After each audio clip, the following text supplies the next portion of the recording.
Hello बच्चों, let us read the question first. Question में बोला गया है the structures that are form by stacking of organized flattened membranous sacs in the chloroplast are grana, stroma lamellae, stroma और cristae. वो structures जो कि form होते हैं by stacking organized flattened membrane sacs chloroplast में को क्या बोलते हैं। तो एक एक करके इन सबको समझेंगे। क्या लिखा है यहाँ पे, की कॉन्सेप्ट जो यूज किया जाएगा वो होगा we'll study the diagram of chloroplast. हम क्लोरोप्लास्ट के बारे में स्टडी करेंगे। तो पहले क्लोरोप्लास्ट की कुछ कैरेक्टरिस्टिक्स देख लेते हैं। क्लोरोप्लास्ट एक डबल मेम्ब्रेन बाउंडेड ऑर्गेनेल होता है, इसके पास दो मेम्ब्रेन प्रेजेंट होती है। डबल मेम्ब्रेन बाउंडेड ऑर्गेनेल होता है एंड ये सेमी ऑटोनॉमस होता है, मतलब इसके पास अपना ओन सर्कुलर डीएनए भी प्रेजेंट होता है। सेमी ऑटोनॉमस ऑर्गेनेल होता है। क्लोरोप्लास्ट का मेन फंक्शन होता है फूड की सिंथेसिस में हेल्प करना, फूड की सिंथेसिस में हेल्प करना। एंड ये जितने भी प्लांट्स हैं उनमें प्रेजेंट होता है, प्लांट्स में प्रेजेंट होता है, एल्गी में भी प्रेजेंट होता है, कई सारे साइनोबैक्टीरिया में प्रेजेंट होता है, साइनोबैक्टीरिया, एंड इन्हें फोटोसिंथेसिस करने में हेल्प करता है। साइनोबैक्टीरिया एटसेट्रा इन सब के अंदर प्रेजेंट होता है। अब बात करते हैं इसके स्ट्रक्चर की। तो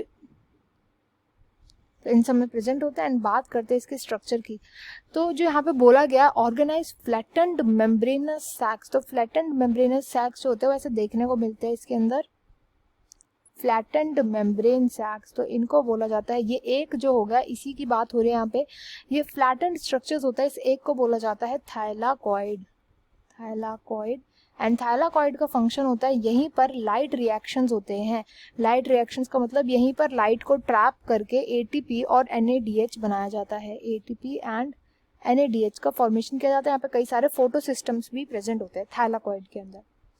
अब बात करते हैं कि यहाँ थैलाकॉइड का जो यही जो मैंने स्टैक लाइक स्ट्रक्चर बनाया, इसी का तो हमें नाम बताना है इसको क्या बोलते हैं। तो इस पूरे स्ट्रक्चर को जब बहुत सारे थैलाकॉइड स्टैक्ड होते हैं तो इस स्ट्रक्चर को बोला जाता है ग्रेना। तो इस क्वेश्चन का जो राइट आंसर हो जाएगा ऑप्शन 1 ग्रेना।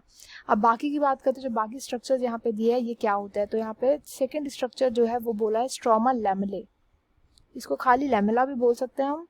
लैमेले जो होते हैं डिफरेंट ग्रेनास के बीच में कनेक्शन होते हैं, जैसे ये एक ग्रेना है एंड ये दूसरा ग्रेना है, इनके बीच में जो कि कनेक्शंस बनते हैं इन्हीं को बोला जाता है लैमेले। इन कनेक्शंस का फंक्शन ये होता है कि ये इंश्योर करते हैं कि जो ग्रेना है वो डिस्टेंस पे प्रेजेंट हो, ग्रेना जो है उनका एग्रीगेट ना बने, मतलब एग्रीगेट ना कर जाए, इनकी एग्रीगेट को प्रिवेंट करते हैं। इससे जो एफिशिएंसी होती है फोटोसिंथेसिस होने की वो इंक्रीज जाती है। तो इनकरेक्ट है। नेक्स्ट बोला गया स्ट्रोमा। स्ट्रोमा जो होता है फ्लूइड जो होता है, फ्लूइड स्पेस जो प्रेजेंट होता है क्लोरोप्लास्ट के अंदर उसको बोला जाता है स्ट्रोमा। एंड स्ट्रोमा के अंदर डार्क रिएक्शंस होते हैं। डार्क रिएक्शन का मतलब जो एटीपी और एनएडीएच प्रोड्यूस किया गया है लाइट रिएक्शन में उसके थ्रू बनता है ग्लूकोज। तो ये सब होता है स्ट्रोमा के अंदर। एंड लास्ट आता है क्रिस्टे। तो क्रिस्टे तो हमने कहाँ पे सुना है, क्रिस्टे वर्ड तो हमने सुना है इन माइटोकॉन्ड्रिया। तो क्रिस्टे जो होते हैं ये इनर मेम्ब्रेन की फोल्डिंग्स होती हैं। माइटोकॉन्ड्रिया की जो इनर मेम्ब्रेन होती है, माइटोकॉन्ड्रिया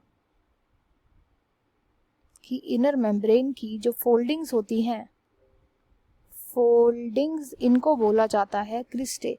एंड इनका फंक्शन होता है सरफेस एरिया को इंक्रीज करना एटीपी के प्रोडक्शन के लिए। तो ये सरफेस एरिया को इंक्रीज करने का काम करता है। तो यहाँ पे जो राइट आंसर है क्वेश्चन का हो जाएगा option 1 grana. I hope you understood well. Best of luck and thank you.